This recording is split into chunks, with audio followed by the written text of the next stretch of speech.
You know, I didn't know what to do. I didn't know what to say.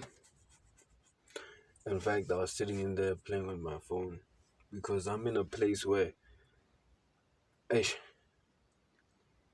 like I'm in another country, but not like overseas. The country inside a country, abo. Like I'm in Lesotho, abo. So a lot of things I cannot do. I cannot read my emails. I cannot open my accounts. Yo, ish, I must get another SIM card in order to do so, and I should have. But I thought I was only here for like 2 to 3 days. But then now it's been expanded. But then tomorrow, if I don't go, I must take a bus. I don't know. They'll figure out how to navigate everything. But you know, before recording this video, I was like, let me talk to somebody. Maybe phone them on something, tell them I'm bored. But then, ain't that wacky, right? The constant need to make sure that you stay in contact with certain people, so that that relationship doesn't vanish in the air. Or the fact that I'm bored and I have nothing to do really exposes what type of person I am. But then if I'm constantly busy, isn't that a good thing? I'm not saying tending to relationships is bad, but tending to them because you have nothing to do, nah, it shows that you're not making it a priority. But being here in this country, I wouldn't come here unless I wanted a breather. I wanted a vacation, some sort, like a road trip with the gents or something. I'd only come here for like get away from something. Not get away, but vacation. Rest days, you know. I'd come this side. No network, no emails, nothing. Everything is slow. Like, yeah. On purpose, I don't buy the SIM card. Stay here for like 3 days. Go skiing, go do something, I don't know. Or sleep, you know. Great place. But something that happened today, I'd share. I've realized that I've come a long way ever since January, February, March, April, May. Ever since I started working in May, I had zero money, zero. At best, I had the amount of money I was given in December, where I was supposed to use it to buy shoes or a gift, but I told them they must give me the money because I knew when I have the money, I know what to do with it. And that amount was like 1,000, if I'm not wrong. Earning 350 a month, you know, net worth kind of wacky. Couldn't take anybody out for a date or whatever. But but now got promoted, was earning maybe five. Was it five? Let me just say 3K plus per month. More than 350. In fact, that's 10x all by the grace of God. But now I'm promoted. I can make more depending on my skill set and my drive and my eagerness to succeed. My hunger, in fact. I can make more. So I was asking AI because I was like, yo, AI, yo, I have a lot of things. I want to do this, that, this, that, this, that. What should I focus on? I have this, that, this, that. What should I focus on? And then it gave me things I must focus on. And the other things are just distractions, shiny object syndrome. My goal is to reach a certain amount, 9 figures in dollars or in rands. It doesn't. In fact, in rands and then in dollars. Hit the mark, 100 million, 100 million, 100 million rands in a span of 2 to 3 years. Is it possible? Maybe, maybe not. Who knows? Who cares though? Because there's no next level, there's no next grade. I need to think about the next thing. By God's will, if I do get there and I achieve it, if God wills it.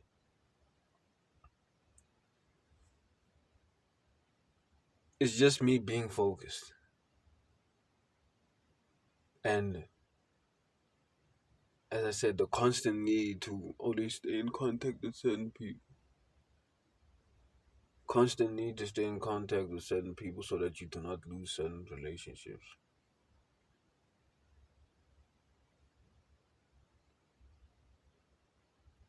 Ma- Makes you feel needy, seeking validation, you know? Maybe it shows and exposes that you have nothing going on for yourself. Or you do, but then not just right now. I was saying today that I like the energy and the thrill of solving problems. Okay, that's how I'll capitalize and get this and get that, get more sales. And then after getting sales, I do this and that. You know, we planning on how I'm gonna provide for my fam. But then when I have nothing to do, like now, hey, bro, I'm never doing this big time. Come along. When you're in the constant motion of not doing anything, putting your stuff to the side, attending to other people's things, it's bad, bro. I hate it. And next time I'm gonna focus on my stuff. Fill my cup first. If they call me heartless, selfish, I don't care anymore. I don't care. You can call me all the names. Cause once it starts doing the most, you'll be one of the benefiters. One of the people who's gonna benefit from all this. So hey, you're just crying now. You're just crying now. We're gonna laugh later. Relax. But that's the thing. I removed the fluff today, right? I removed all the fluff, all the things I said I wanted to do in it. Now I'm just focusing on the things that I can optimize on throughout my day. Do this at this time, do this at that time, and then from this time to that time is work. I do this and that, do this and that, do this and that, and then when I come back, family time, and then after family time, reviewing for the next day. And you understand, it's all a system now. Tracking each and every hour of my day so that I do not waste it, so that I do become the best, that I can become the best I can be, so that I can reach that 100 million, that 9 figures, putting in that constant work time consistency. Will certain relationships flop? Maybe, if abakhona ukubekezela and understand that, my guy, I'm a young guy with no kids,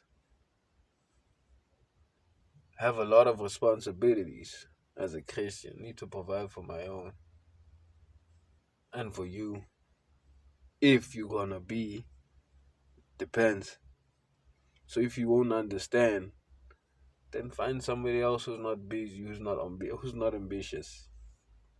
Find somebody who's already made it. Maybe you find one. Hurts, yo, it's gonna hurt, but can't tell you it hurts. Gotta keep it in. Yeah, well. So that constant need, yo, I haven't spoken to her in a while. Let me speak to her so that it doesn't seem weird. Yeah, well, that constant need, I don't know, to please people. I must stop it.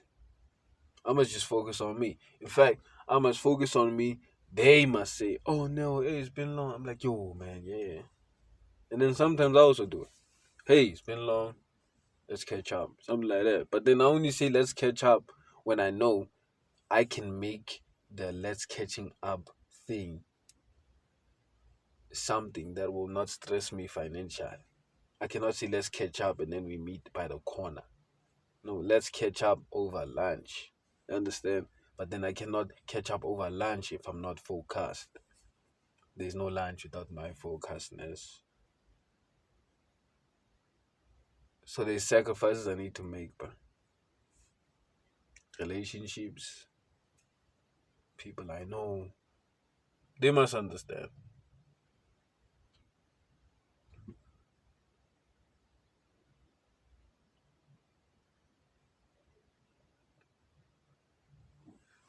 If they don't, then it's their fault, not mine. It's their fault, not mine, if they do not understand.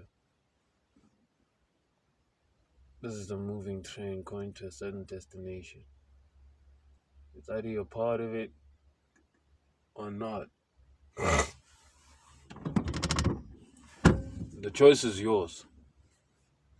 But I'm focused, man. I should be focused. I have to be focused. I must be focused. If I'm not focused, then there's nowhere where I'm going. There's nowhere. No place. That 100M. Operation Porsche. Building a portfolio of a certain amount. Forget it. Forget it.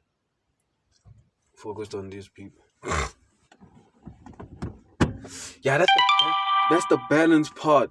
That's the balance part Dr. Marion Golden speaks about. Where he said there were times where my daughter would have a concert and I wouldn't go because I was busy with work. I'm like, yo, bro. Like at first I was like, yeah, I should be like that. But then when I think about it now, I'm like, yo, so I'm gonna stop talking to these people.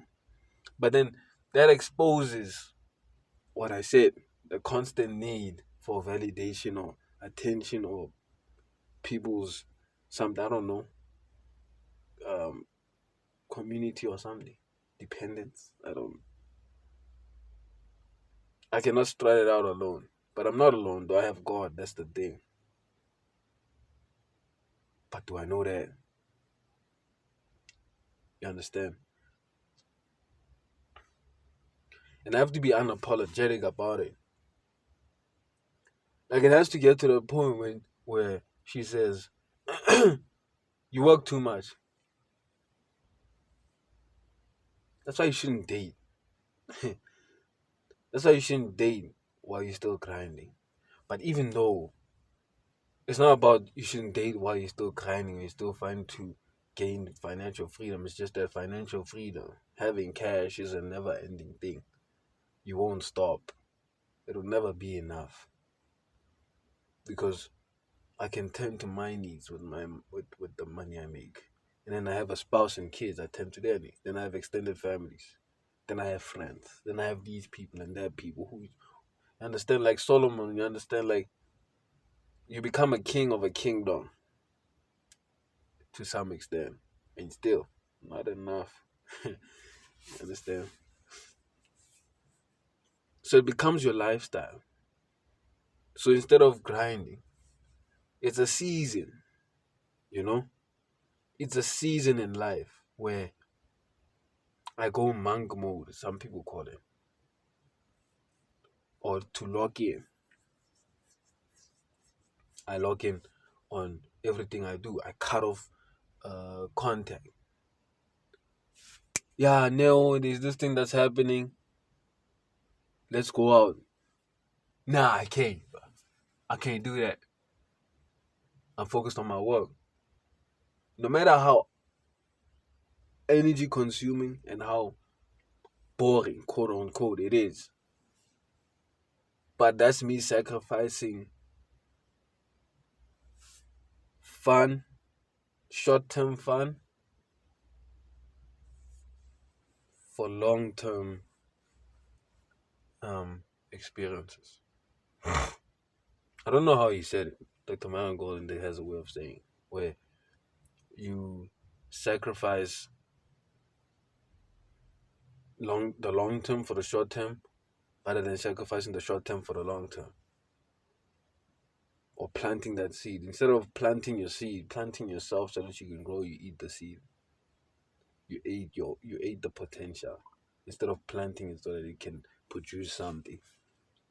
Painful, bruh. But it won't be painful now you call them back and you're like, boy, let's go to Dubai. Baby girl, let's go to Seychelles. You understand? Someone has to do it. Someone has to be the focused one. Someone has to be the guy they say, my guy, relax, live a little. There's more to life, or you must chill, bro. One of us has to be that guy. If not me, then who? I haven't told anybody to chill, to live a little. Maybe that's me. It should be me, bro. They need me. I am the driver. As a driver, I cannot act like a passenger. I can't. I gotta check. Petrol is there. You understand? You can't tell the driver to live it all the time, man. Stop checking the petrol, man. Stop checking the tires, man. Stop. Look at the view. Look outside. He can for a couple of minutes, but then he can't do it the way passengers do it because he has to stare. But then he has to go back. Stare. Go back. Because without him, there's nothing to look at. That's the thing. Without him, there's no destination, there's no movement, there's no process, Mr. and Mrs. Passenger. But same thing as a driver, my guy. I get it. Being the responsible one, being the one who holds everything down is arduous, bro. It's tiring. You want to live a little, you want to do something. You want to do something. Have fun. You know what I mean? Like everybody else, you understand? It's my walk as being a Christian also. Be not conformed to the world. I should conform to the Holy Spirit. It's not easy. Wait. Being the light of the world is not easy. You hear people saying, me, I'm just going out. Like, man, I feel like I could go out also, man. Why can't I live a little pubs? Like a driver. Being passenger, right? But nah, I can't. I can't, buddy. Because once I flop, I'll be the first guy to look at him like, man, we expected you to be different from us. But now you are like us. Who should we look up to? It's like me, né? It's like being the leader in a dark place. I'm the only guy with the torch. Only guy who knows how to operate a torch, what it needs, batteries and everything. People are in the dark. Some run off. I must look for them with my light. They like it. But they need me to light the way. Imagine one day I'm like, you know what? Let me switch this thing off. Let's all enjoy the darkness. They're gonna be like, my G, yes, sometimes the darkness is nice, but not forever. But even though we expected you to be the guy with the light, or like a parent. Imagine if your parent goes from reprimanding you, correcting you, to joining in. You understand? You'd be worried. Dad, you shouldn't be drinking with us. Hello, you shouldn't be doing this. You should be correcting us, reprimanding us, but you're doing what we're doing. Nah, I'm living a little. Yes, I know we said that, but you see, that's the thing. It's driver listening to passenger, Christian listening to worldly people, parent listening to kid. One of us has to be responsible. One of us, maybe me, but it comes with sacrifice, man. Serving, I'd say. Enter a world where you serve people. It's not more about self anymore. What about me? Why can't I have fun? Why can't, man, you can't. You can, but not like them. Imagine if a foundation decided, you know what? I hate carrying all of your weight. Why don't you carry me? The building would fall, bro. But it stays the foundation. It has its enjoyment there and there, being a foundation, being what it truly is, and embracing it. Like Tim Ross said. He said, as a man, you sometimes go through life feeling the weight, feeling that you should take it off your shoulders. That's grace, man. That's a gift from God. and you should embrace it. You should become it. You should in fact go as much as if it's not there, you should be worried. What kind of man are you if you have no weight on your shoulders? If you're not carrying something, if you're not a foundation of something, if you're not holding up a family. Takes me back to something someone said on a video about people who live promiscuous lives, just sleeping around without making kids. It shows that you came to the world just take. You're tired, Sanjay. You just take it. When will you give? When will you serve? As a man, that's how I serve my family, holding them up. That's my enjoyment. That's what I should embrace. Yes, thank God I'm the guy my family can go to in need of help. By God's grace, I have the ability to do so. But I can't be that guy being selfish, thinking of self. Well, I feel like there's a difference between filling up your own cup so that it overflows and you give it to everybody else, to filling it up till it's full and then doing nothing after that. Right? That's selfish. Where you do stuff for yourself to benefit yourself. But then if you do stuff for yourself knowing that it benefits others, like Jim Rohn said, it's not a thing of learn how to serve me and I should learn how to serve you. Huh? Do this for me and you do this and I do this for you. It's a thing of let me become better so that I can serve you in the right way, and you become better so you can serve me the right. Understand? Let me improve myself, self-improve, so that it affects everything around me. Things become better. But if I stay the same, nothing changes. If I don't change, nothing changes. But if I change, something changes. A lot of things change. Sacrifice. Needed. Even that girl, bro. Letting go is not easy, man. Letting go of that one person. And bear in mind, this person does nothing for you. Well, not entirely nothing, cause you wouldn't have a tough time letting her go if she does nothing. She did something, understood you maybe, understood who you are. You love her, and she respects you. Does she? That's the question. Sometimes you're just attracted to her because of her toxicity, something you're used to, and you can't let go of that. It validates you, right?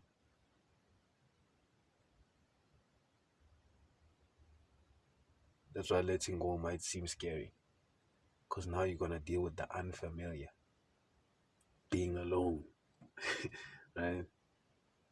You found something that now you gotta be alone. But you're doing it for both of y'all. But she doesn't understand. And you're trying to make her understand. But then it reaches a point where she's not willing to understand. And what do you say? You know what, let me not pursue my things. I'd rather not be successful and stay with her. Or guess what, buddy? After a couple of months, she's gonna ditch you for a guy who focused on his dreams. You don't have money. You don't have ambition. You're always here. Takes me back to something else that I thought of. Jesus tells the disciples, my niggas, listen to me and listen to me carefully. I'm gonna die. I'm gonna die. Pharisees are gonna come take me and kill me. Peter pulls him to the side, nigga, don't say that ever again. Yeah, that ain't gonna happen. Jesus says, what? You ain't gonna tell me that, devil. I said what I said and I mean it. You understand? Not exactly like that, but then that's how it played out in my mind. The meaning behind it is, imagine if Jesus tended to Peter's feelings. I understand, yeah, like, but, oh, let's say Peter says it. No, you won't do that. You won't die. Imagine Jesus was like, yeah, I understand. You know what? I know it's gonna make you feel bad. Imagine, bro. But then now, my guy, Jesus put the system,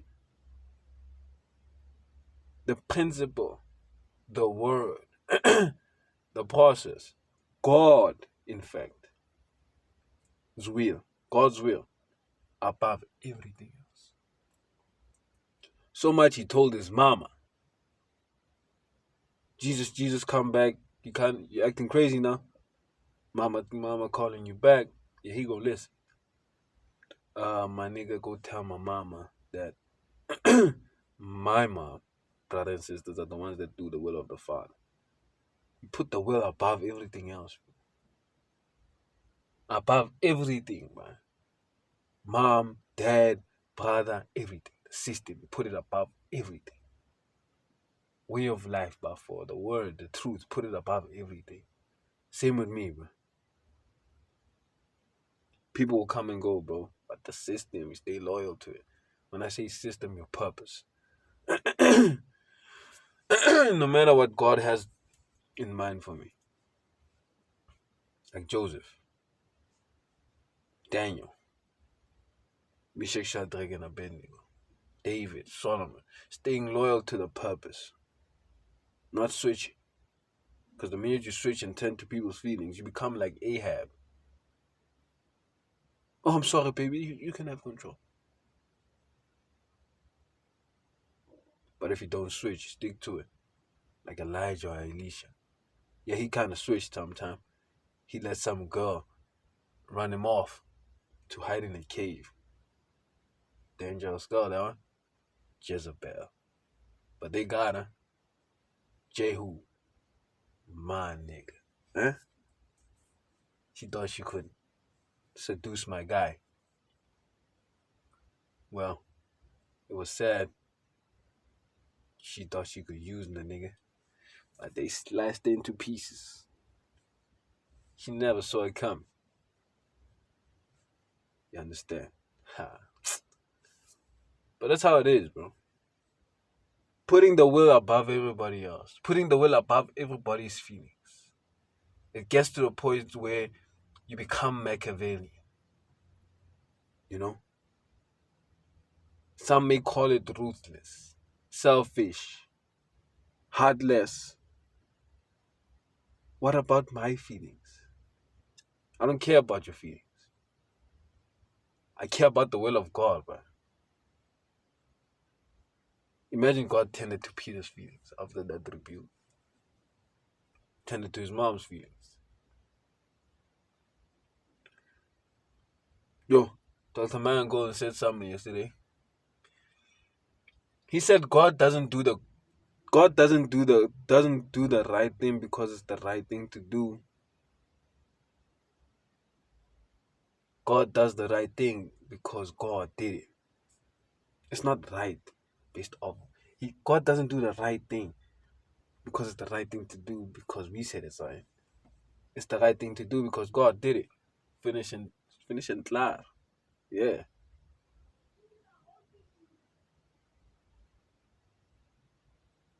You see?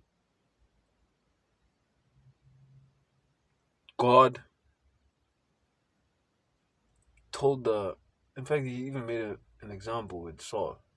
He told Saul to kill every Amalekite. Anything that exists there. Is that the right thing to do in human art? Come on, man. What? Kill the animals. Innocent babies. What? Bad, though. If it happened to me, I'd be angry too. But it don't matter. The system above it all, bruv. His will above it all. His will above innocent life, quote unquote. Do you understand? It might sound twisted the way I said it. But like any other creator, like anybody else who creates, and has a mandate and wants something to turn out some in a certain way. In fact, like you in school when they tell you to write a speech about a certain topic, write an essay about a certain topic, and you write that essay. And for some reason, it it doesn't connect with what you had in mind, man. You grab that paper and you scramble it up into a ball of into a small ball and throw it in the bin. Shame on you, heartless thing. What about those words? What about that full stop? It didn't do anything. What it did, it didn't meet your standards.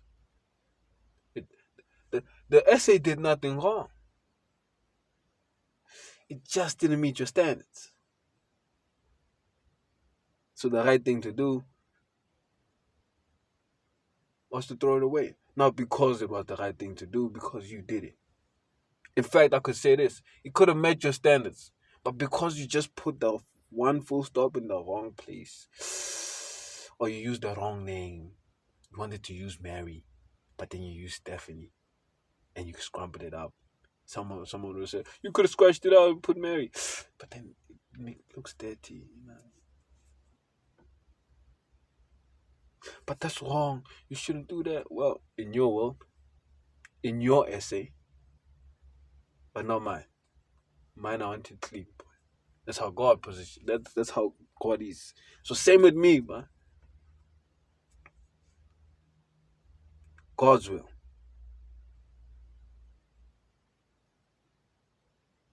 Structure everything based off God's will. Put God's will ahead. On top of everything. Irregardless of how people feel, how people see it, it don't matter.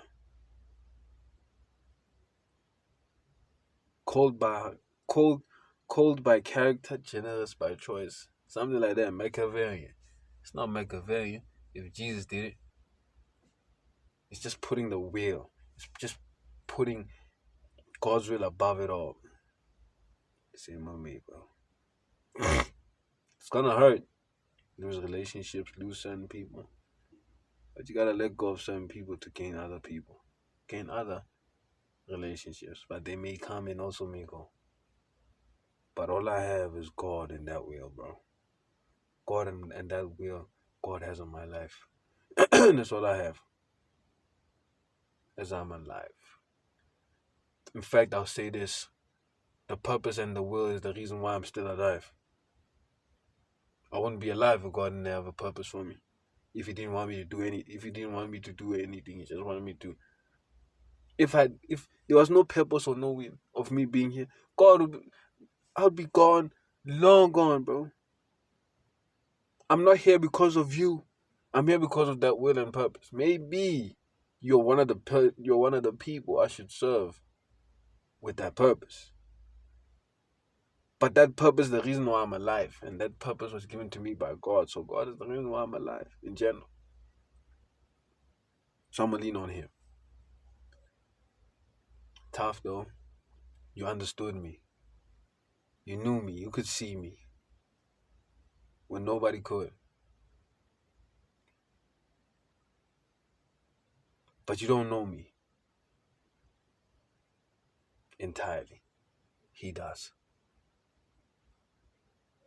And I just showed you a part of me that He knows, but scares you, tires you out, annoys you. You work too much. Well, ma'am, it was nice knowing you. Keeping it simple. Yeah, man. Focus, bro. Sacrifice. I get it now. It's not easy. You want her to be part of it, man. You want them niggas to be part of it, but my guy, it won't work. Unless they're in line, on the same lane. But if they ain't, won't work, bro. Can't force it. Can't force a swim to climb a tree, bro. Yeah. You can't force a you can't force a fish to climb a tree. or a bird to swim.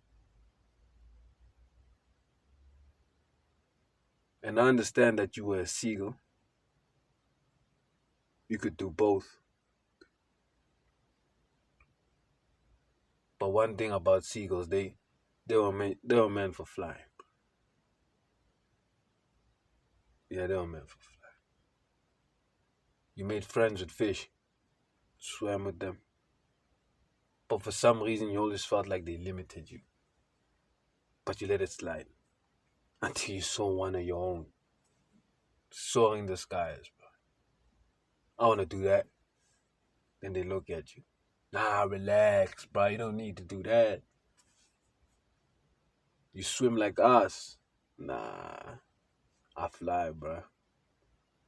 And then you start flying one time, two times, three times. You like it. It's part of you now. You come back down.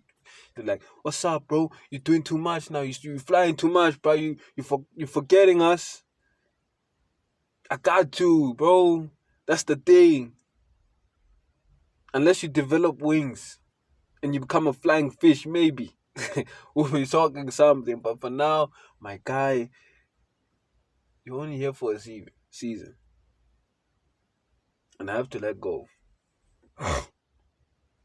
Main purpose of this video, rounding it all up. In the words of Dr. Myron Golden, being focused is a season. Being balanced is a season. If you're in focus, then you're out of balance. If you're in balance, then you're out of focus. But if you live an intentional life, this is my addition. You can tell the difference between the two and when one is needed from the other. Out of both of them, which one is needed in terms of where you are in life. And in my current life, I need to be in a season of focus. And if that jeopardizes or ruins or puts certain relationships at harm's way, if that makes sense, then so be it, man. So be it.